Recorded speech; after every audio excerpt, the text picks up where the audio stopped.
और मैं चाहूंगा सोनल जी की इस पूरे मुद्दे पर बात करने के लिए हम अपने दर्शकों को बता दें कि हमारे साथ कुछ पीड़ित वो बीएड शिक्षक मौजूद हैं जो इस पूरी पीड़ा से जूझ रहे हैं, उनका परिवार जूझ रहा है, मानसिक संताप से वो इस समय बहुत परेशान है। मेरे साथ मौजूद हैं निशांत वर्मा जो इस पूरे मामले को लेकर सुप्रीम कोर्ट तक गए, याचिका लगाई और इस पूरे मसले को लेकर एक कानूनी लड़ाई वो लड़ रहे हैं। और साथ में मौजूद है मेरे आदित्य शर्मा जो खुद एक बीएड शिक्षक हैं। और हम चाहेंगे सबसे पहले शुरुआत आदित्य शर्मा जी से की जाए कि वो शिक्षकों की जो पीड़ा है वो अपनी ही जुबानी हमारे दर्शकों के सामने रखें। आदित्य जी, ये जो पूरा दर्द है, मैं जानना चाहूंगा कि इतनी पढ़ाई लिखाई के बाद यदि आपको सड़कों पर सोना पड़ रहा है तो इस वक्त आपके मन के भाव कैसे हैं और क्या लगता है आपको कि ऐसी नौबत आई तो आई कैसे?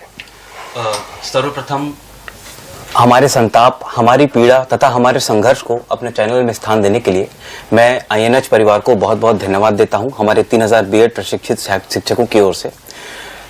इसकी शुरुआत मैं एक शेर से करना चाहूंगा। शायर का नाम फिलहाल मुझे याद नहीं आ रहा है। शेर इस प्रकार है, क्या इसलिए चुनवाए थे तकदीर ने तिनके, क्या इसलिए चुनवाए थे तकदीर ने तिनके कि जब बन जाए नशेमन तो कोई आग लगा दे।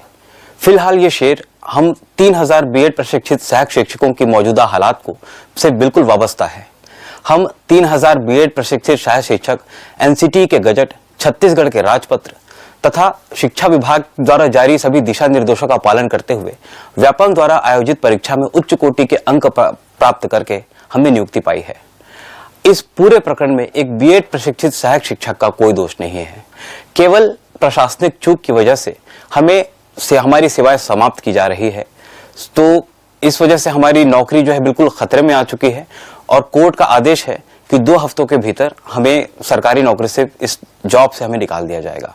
इस पूरे मामले पर मैं एक बहुत कम शब्दों में, बिल्कुल संक्षिप्त में मैं प्रकाश डालना चाहूंगा। इसकी शुरुआत होती है सन 2010 से।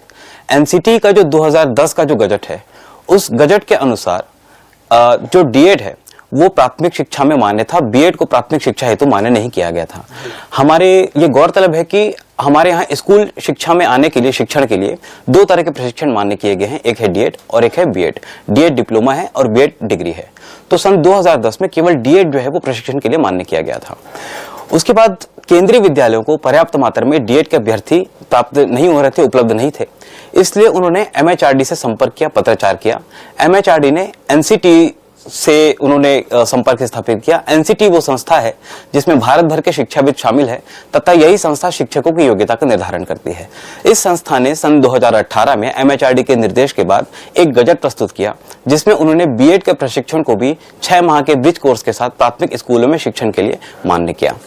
अब सन 2018 के बाद हमने इस आधार पर बीएड किया क्योंकि गजट में मान्य था।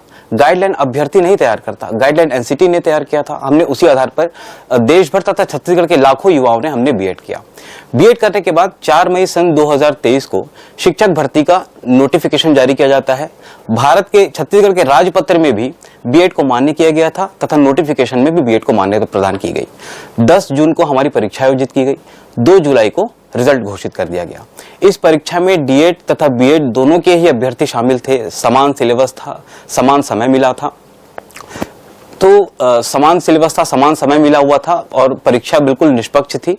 इसके बाद अप्रत्याशित रूप से 11 अगस्त सन 2023 को सुप्रीम कोर्ट का एक फैसला आता है जिसमें शिक्षा की गुणवत्ता का हवाला देते हुए बीएड को प्राथमिक शिक्षण के लिए अमान्य ठहरा दिया जाता है तथा 2018 का जो गजट है उसको क्वैश कर दिया जाता है, उसे खारिज कर दिया जाता है।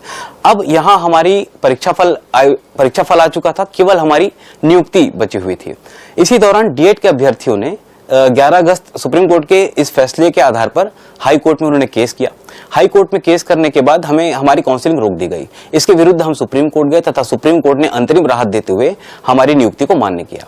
अब यह जो केस है वह हाई कोर्ट में चला। हाई कोर्ट में 2 अप्रैल 2024 को हमारी पदमुक्ति का आदेश जारी किया गया। इसके विरुद्ध हम तथा राज्य सरकार हम सुप्रीम कोर्ट गए। सुप्रीम कोर्ट में हम दोनों की ही अपील जो है वो खारिज कर दी गई।